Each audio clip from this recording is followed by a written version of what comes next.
Hi అండి. ఈరోజు Sunday special mutton biryani చేశాను. సో, ఈ హాఫ్ కేజీ మటన్ తీసుకున్నాను. సో, మసాలా దినుసులు అలా చేసి పౌడర్ చేసేసుకున్నాను. సో, హాఫ్ కేజీ మటన్‌లో కొంచెం పసుపు, కొంచెం ఉప్పు, కొంచెం కారం, కొంచెం పెరుగు, కొంచెం నిమ్మకాయ పిండేసినాక అందులోనే ఇందాక మసాలా పౌడర్ చేసుకున్నాను కదా! ఆ పౌడర్‌ని వేసేసి అందులోనే కొంచెం పుదీనా, కొంచెం కొత్తిమీర వేసేసి ఫ్రైడ్ ఆనియన్స్ వేసేసాను. అందులోనే కొంచెం నెయ్యి వేసేసి బాగా మిక్స్ చేసేసాననమాట. మిక్స్ చేసేసి మ్యారినేట్ చేశాను.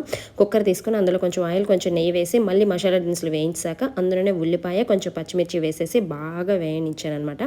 వేగినాక మ్యారినేట్ చేసిన మటన్ని అందులో వేసేసాను. సో, అందులో వేసాక అది బాగా వేగాక అందులో వాటర్ వేసాననమాట. వాటర్ వేసేసి విజిల్ పెట్టేసాం. ఈలోపు బాస్మతి రైస్‌ని పక్కన నానబెట్టుకొని ఉంచుకున్నాను.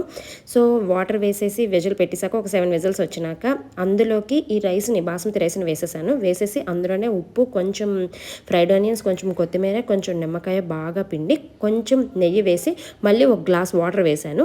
విజిల్ పెట్టాను. వేడి వేడి మటన్ బిర్యానీ